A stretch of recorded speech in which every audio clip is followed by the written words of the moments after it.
के पुण्यार्चक हैं। श्रीमान संजीव जैन, श्रीमती शिल्पा जैन, खुशी जैन, दर्शिका जैन, बी गांधीनगर, मुरादाबाद। श्रीमान राजकुमार चंद्रकांता पाटनी, कोलकाता। विश्व पटल पर जैन धर्म की प्रभावना करने वाली ममता की साक्षात प्रतिरूप परम पूज्य गुरु माँ आर्यका रत्न 105 श्री सृष्टि भूषण माता जी के आशीर्वाद से सिद्ध क्षेत्र, अतिशय क्षेत्र एवं महानगरों में सेवा के पुनीत कार्य भी किए जा रहे हैं। अनेकानेक आध्यात्मिक पुण्य के कार्य, साधुओं के आहार, विहार, औषधि एवं उपकरण आदि की व्यवस्थाएं सुचारू रूप से कई वर्षों से की जा रही है। महीने में 2 दिन 3 दिन नहीं चलता, पूरे 365 दिन चौका चलता है। और पहली व्यवस्था तो ये थी कि साधु पहाड़ पे भी जाता था तो वहाँ से आटा आदि की व्यवस्था है, जो भी सामग्री साधु को चाहिए होती तो पहाड़ पे भी जाती सामग्री जाती थी और वहाँ पर साधु को चौका आदि लगता था। ये बीड़ा उठाया, उनका ये मिशन है कि हर क्षेत्र पर साधुओं की त्यागी वृत्तियों के आहार की संपूर्ण व्यवस्था हो। पूज्य आर्यका माँ सृष्टि भूषण माता जी की अनुकंपा कृपा जगत के अनेक जीवों पर बनी हुई है और जहाँ भी माता जी की दृष्टि पड़ती है, जहाँ भी किसी प्रकार से पीड़ित परेशान लोग दिखाई देते हैं, माता जी के माध्यम से उनकी किसी न किसी प्रकार से सहयोग की जाता है। साथ ही सामाजिक सेवा के भी कार्य समिति द्वारा कार्यरत है। बच्चों की शिक्षा, गरीबों की सहायता, वृद्ध एवं असहाय लोगों को आश्रय दिया जाता है। गौ संरक्षण एवं संवर्धन के लिए गौशाला का निर्माण एवं चारा जैसी सराहनीय कार्य किए जा रहे हैं। देर न करें, आज ही जुड़ें ऐसे महापुण्य के कार्यों से। 1 लाख से अधिक राशि देकर संरक्षण आदि पद प्राप्त कर सकते हैं। साथ ही छोटी राशि दान करके भी पुण्यार्जन कर सकते हैं। आप अपनी दान राशि दिए गए निम्नलिखित बैंक खाता विवरण में जमा करा सकते हैं। अधिक जानकारी हेतु संपर्क सूत्र। सुहे पवित्र जान चारितम बस समिति गुप्ति रूपम व्यवहार नया दुजिन बने। क्या कहा है? असुहा दो विनिवित्ति, बस अशुभ से बचा लेना और कुछ काम मत करना, क्योंकि अशुभ ही हमारी प्रवृत्ति बन गया है। और अशुभ से यदि हम निर्वृत्ति भी करते हैं तो शुभ में इतने धक्का देकर प्रवृत्ति करते हैं कि जो काम करते हैं उसमें पहले लाभ देखते हैं। यदि सच बताना, कोई एक उपवास भी आदमी करता है, आप लोग तो कुछ लोग बहुत अच्छे होंगे जो संयम भाव से करते होंगे, वरना लोग पहले व्यापारी दृष्टिकोण देखते हैं कि उस उपवास का फल क्या है। हमने कहा फल तत्काल नहीं आता है, फल के लिए भी इंतजार करना पड़ता है। ज्वार बाजरा कोई 90 दिन में आता है, कोई 85 दिन में आता है, कोई 80 दिन में आता है, कोई 62 दिन में आता है। और तू कैसा है कि फल जो मिलता था उससे कम चाहता है, क्योंकि व्रतों का फल तो निर्वृत्ति मार्ग है। व्रतों का फल तो प्रवृत्ति से ऊपर उठना है, क्योंकि संसार क्यों शुभ अशुभ भाव की ज्वाला से संसार निरंतर बढ़ता है। हमारा शुभ और अशुभ की प्रवृत्तियों से तो, और जब तक शुभ और अशुभ की बेड़ियां हैं तब तक मोक्ष नहीं है। पुण्य पाप फल माई हरक बिलखो मत भाई, यह पुद्गल पर जाए उपज बिन से थिर नहीं। क्योंकि रात के बाद दिन और दिन के बाद रात आती है, पूर्णिमा के बाद अमावस जरूर आती है। सुख के बाद जो दुख आता है वो बहुत अखरता है। हर आदमी चाहता है सुख ही सुख हो, फूल ही फूल हो, लेकिन मैं कहती हूँ फूलों का एहसास कराने के लिए कांटे जरूर होना चाहिए। हम गुमराह को मंजिल का पता देते हैं, हम रोतों को हंसा देते हैं। हमारी शिद्दत तो कुछ ऐसी है, हम तो कांटों में भी फूल देख लिया करते हैं। यदि कभी कांटे मिले तो घबराना नहीं, कांटे मिले तो आकुलता मत करना, क्योंकि कांटों के बीच भी हम फूल देखना और फूलों को जिंदा रखना जानते हैं। आपको पता है मिथ्या दृष्टि और सम्यक दृष्टि में यही अंतर है। मिथ्या दृष्टि परमात्मा को दोष देता है, क्या है तेरा न्याय, अरे फूलों के साथ इतने कांटे पैदा कर दिए, लेकिन सम्यक दृष्टि कहता वाह क्या करिश्मा है तेरा कि कांटों के बीच भी कांटों को सुरक्षा के लिए तैयार कर दिया, और तेरा ही करिश्मा होगा कि कांटों के बीच भी तूने फूल पैदा कर दिया। हमारे जीवन में हम रोज बोलते हैं असुहादो विनिवृत्ति, लेकिन सच बताना सेवा हो, पूजा हो, दान हो, सबके पहले ये देखते हैं मिलेगा इसके बदले में कितना। अरे मिलेगा जो हम चाहते हैं वो मिलेगा, वो आग होगा। यह राग आग दगे सदा ताते समामृत से ये चिर भजे विषय कसाए अब तो त्याग निज पद भेये। हम लोग शरीर को कहते हैं राचन जोगी स्वरूप न जाको बिरचन जोगी सकी है, यह तन पाए महातप कीजे या में सारे यही है।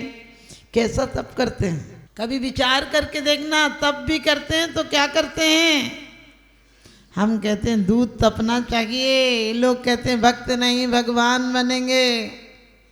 हमने कही पहले बेटा बनो बाद में बाप बनोगे, क्योंकि जिस बिन नहीं जिन राज सीजे तूर लो जग कीच में, एक घड़ी मत विसरो करो जैसे आयु जम मुख बीच में। लोग हमसे कहते हैं माता जी हम क्या करें कि पुण्य की प्राप्ति हो। हमने की कृपा करके कुछ मत करो,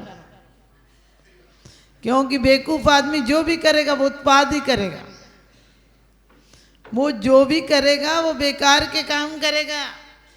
आप ध्यान देना, आप किसी को 2 पैसे दान देते हो तो अहंकार के क्या पहाड़ पे पहले चढ़ के देते हो। यदि किसी की सेवा करते हो तो भी कहते हो कि इसकी सेवा करने से पुण्य मिलेगा। हमने कहा इसका मतलब चाहते हो कि पहले इतने लोग बीमार दुखी हो फिर तुम सेवा करो, फिर तुम उससे सीढ़ी बना लो। उससे सीढ़ी मत बनाना। अंदर में इतनी पीड़ा हो, इतनी पीड़ा हो उसकी दयनीय दशा देखकर कि तुम्हारी पीड़ा असहनीय हो जाए, उसके बाद जो होगा वो सेवा होगी। तुम्हारा बच्चा रोता हो तुम सो पाते हो क्या? क्यों? पुण्य मिल रहा है क्या? नहीं, पुण्य नहीं चाहिए। बेटे की पीड़ा देखी नहीं जा रही है, ये है। तो अशुभ से निवृत्ति कब तक करना? जब तक तुम्हें छत नहीं मिली हो तब तक सीढ़ी पे चढ़ना। छत पे जाकर ये मत कहना सीढ़ी तू अब पीछे जा, वो तो चली जाएगी, तुम पैर तो आगे रखो। इसलिए हमारे आचार्यों ने कहा चौथे गुण स्थान तक पुरुषार्थ पूर्वक निवृत्ति। किससे निवृत्ति? अशुभ से। और कब तक प्रवृत्ति? 7वें तक। उसके बाद पुण्य और पाप दोनों बेड़ियां हैं। लेकिन विचार करना, रोज तो कह देते हो सुख में हो कर्मग्न न भूलें, दुख में कभी ना घबरावें। लेकिन आदमी ऐसा है कि दुख की सोच सोच कर भी घबराता है। ऐसा नहीं हो जाए, ऐसा नहीं हो जाए, ऐसा नहीं हो जाए, कहीं हमारे से कोई ऐसा कह नहीं दे। सच बताना, जितने लोगों को तुम चापलूस समझते, मैंने तुम्हारे हमदर्द समझते, वो चापलूस हैं, चमचे हैं, परोसने के काम आएंगे, खाने के काम नहीं आएंगे। चमचा होता है ना, परोसता है, वो खा नहीं पाता है।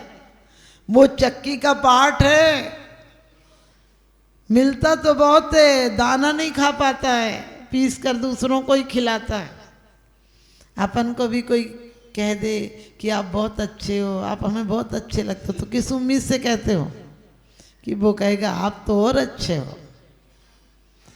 आप किसी से कह दो कि हम तो आपके पैर की धूली हैं, तो किस उम्मीद से कहा था कि वो कहेगा सिर की पगड़ी हो, पैर की धूल। कैसी बात करते हो आप? यदि सामने वाला कह दे हाँ ठीक कह रहे तुम पैर की धूली हो, सच बताना क्या मन करेगा? उसकी गर्दन दबा दो। गर्दन नहीं दबा दो तो ये तो मौका ढूंढते ही रहोगे कि कब मौका आए और कब उसका अपमान करें। क्योंकि हम कहते हैं असुआदो विनिवृत्ति सुए पवित्र जान चारित्रम। हम जो शुभ की प्रवृत्ति भी कर रहे हैं उसमें बहुत बड़ा अशुभ का पुट पड़ा हुआ है। हम किसी को 2 शब्द अच्छे बोले तो ये पीछे से अपेक्षा होती कि ये भी मुझे अच्छा बोला।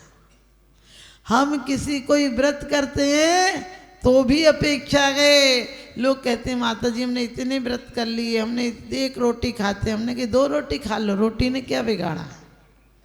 बोले अगले जन्म में स्वर्ग मिलेगा, हमने कि क्या पता, नहीं मिला तो वहां से भी रोटी से जाओगे। क्योंकि पापी व्यक्ति जहां जाएगा, स्वर्ग जाएगा तो भी नरक पैदा कर देगा। दुष्ट संग मत दियो विधाता, जासे भलो नरक को बासा।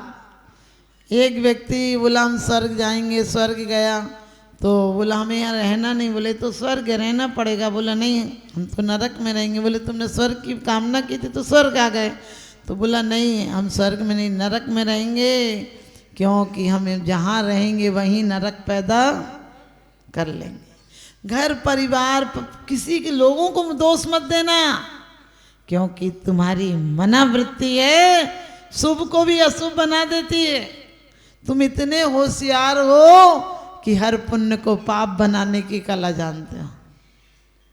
हर चीज के पीछे इतनी अपेक्षाएं, फिर कहते हो भगवान व्रत समिति गुप्ति रूपम व्यवहार नयद जिन बढ़िया।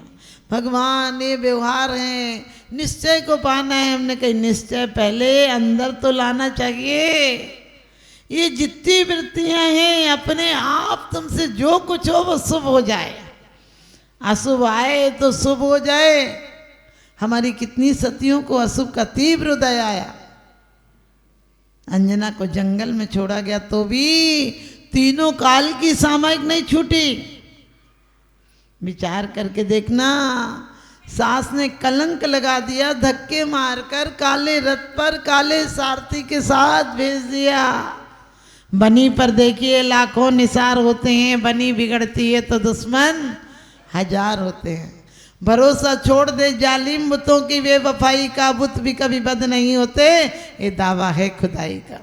पिता ने कितना विचार किया था विवाह के समय कि खरदूषण आदि को नहीं देना, विद्युत प्रभ को नहीं देना, इसको नहीं देना, उसको नहीं देना। क्यों नहीं देना? क्योंकि इसको देंगे तो उम्र बड़ी है, इसको देंगे तो वैरागी हो जाएगा। पवनजय को कितना सोच समझ कर दिया था, और पवनजय भी कोई दुश्मन नहीं था। इतना राग था कि आज की तरह नहीं, पहले घूम के ही आ जाते थे। एक बार किसी ने हमसे कहा माता जी विदेशों में बहुत प्यार है, वो जहाँ देखो मॉल में देखो, पार्टी पर चौपाटी पर देखो, कहीं कहीं भी देखो वो आपस में प्यार ही करते रहते हैं। हमने कही वो जानवर से बदतर हैं, जिन्हें कोई मर्यादा नहीं है। और मैंने कहा वो हर जगह प्यार करते हैं, इसीलिए उनका 1 साल में कोटा पूरा हो जाता है। हमारे यहाँ इतनी मान मर्यादा है कि दाम्पत्य जीवन भर किसी की नजर में नहीं आता था। और उसमें एक बहुत बड़ा आकर्षण था, उसमें भी हमारे व्रतों का संवर्धन था। यदि घर में अपनी पत्नी को बुलाना हो और बहन से कहना हो तो ये नहीं कहते थे कि मतलब मेरी पत्नी कहाँ है, अपना नाम नहीं लेते थे। उसमें भी कहते तेरी भाभी कहाँ है। बच्चों से कहते थे माँ कहाँ है, बच्चे समझ जाते थे, समझदार पैदा होते थे। अब थोड़ी मिट्टी के लौंदा बेरीड के औलाद पैदा हो रहे जिनको समझ में ही नहीं आता। आप लोग तो सौभाग्यशाली हो कि मध्य प्रदेश में रह रहे हो, और वो भी बुंदेलखंड में रह रहे हो। बिल्कुल सत्य घटना है। 30-30, 35-35 साल के वर वधू आते हैं, वो ऐसे खड़े रहते हैं दरवाजे पर नारियल लेके। हम कहते हैं रख के चले जाओ। अब उन्हें कहो चढ़ा के चले जाओ तो उन्हें समझ में नहीं आएगा कौन सी जगह चढ़ना है। एकदम सत्य घटना है। एक बार आरती हो रही थी, एक पश्चिम के सभ्यता में पले व्यक्ति आए, एक युवक था और बोले क्या हो रहा है। हमने कही आरती उतार रहा है। बोले उतारने में इतनी मेहनत लगती है, इतने सारे लोग लगते हैं। हमने कहा हाँ। तो बोले फिर चढ़ाई काहे को थी। आप समझो आने वाली पीढ़ी वही नौबत आने वाली, हंसने की जरूरत नहीं है। हमने बहुत बच्चों को ऐसा कुछ पढ़ाया है। बच्चे बताओ 14 जानेंगे आपके बच्चे, 13 जानेंगे आपके बच्चे। हम बड़े खुश हो रहे हैं। तो हमने कहा कि हमारा दाम्पत्य जीवन मर्यादा में था और इसीलिए तो प्रेम था। एक तो लाइट नहीं होती थी तो मेकअप की जरूरत ही नहीं पड़ती थी। सच बताना, द्रौपदी का चीर हरण हुआ था, अब तो द्रौपदी पे चीर ही नहीं बचा। कपड़े एक जगह से फटे हों तो कोई बाहर नहीं निकलता था, अब कितनी जगह से फाड़ोगी। हमने कहा ये 1 इंच कपड़ा भी काहे को रह गया। सोच कर देखना, बिल्कुल आप लोग समझदार लोग हो, कभी ये फाड़ उड़ के मत पहना करो। फटे कपड़े दरिद्रता के प्रतीक हैं। लक्ष्मण ने क्या कहा था कि मैं सिर्फ उनकी बिछिया को पहचानता हूं, क्योंकि सिर्फ पैर छुए हैं और उसके ऊपर कभी दृष्टि नहीं डाली है। आप देखिए वाणी की कैसी मर्यादा थी। जनक नंदिनी भामंडल भगनी, जब जब उन्होंने संबोधन किया रावण के लंका में भी जाकर तो यही कहा, जनक नंदिनी कहाँ पर है। आज तो बाप तो छोड़ो, उसको ऐसे बुलाते हैं पति को जैसे कुत्ते को बुला रहा। विश्व पटल पर जैन धर्म की प्रभावना करने वाली ममता की साक्षात प्रतिरूप परम पूज्य गुरु माँ आर्य का रत्न 105 श्री सृष्टि भूषण माता जी के आशीर्वाद से सिद्ध क्षेत्र, अतिशय क्षेत्र एवं महानगरों में सेवा के पुनीत कार्य भी किए जा रहे हैं। अनेक आध्यात्मिक पुण्य के कार्य, साधुओं के आहार, विहार, औषधि एवं उपकरण आदि की व्यवस्थाएं सुचारू रूप से कई वर्षों से की जा रही है। महीने में 2 दिन 3 दिन नहीं चलता, पूरे 365 दिन चौका चलता है। और पहली व्यवस्था तो ये थी कि साधु पहाड़ पे भी जाता था तो वहाँ से आटा आदि की व्यवस्था है। जो भी सामग्री साधु को चाहिए होती तो पहाड़ पे भी जाती सामग्री जाती थी और वहाँ पर साधु को चौका आदि लगता था। ये बीड़ा उठाया, उनका ये मिशन है कि हर क्षेत्र पर साधुओं की त्यागी वृत्तियों के आहार की संपूर्ण व्यवस्था हो। पूज्य आरिका माँ सृष्टि भूषण माता जी की अनुकंपा कृपा जगत के अनेक जीवों पर बनी हुई है और जहाँ भी माता जी की दृष्टि पड़ती है, जहाँ भी किसी प्रकार से पीड़ित परेशान लोग दिखाई देते हैं, माता जी के माध्यम से उनकी किसी न किसी प्रकार से सहयोग की जाता है। साथ ही सामाजिक सेवा के भी कार्य समिति द्वारा कार्यरत है। बच्चों की शिक्षा, गरीबों की सहायता, वृद्ध एवं असहाय लोगों को आश्रय दिया जाता है। गौ संरक्षण एवं संवर्धन के लिए गौशाला का निर्माण एवं चारा जैसे सराहनीय कार्य किए जा रहे हैं। देर न करें, आज ही जुड़ें ऐसे महापुण्य के कार्यों से।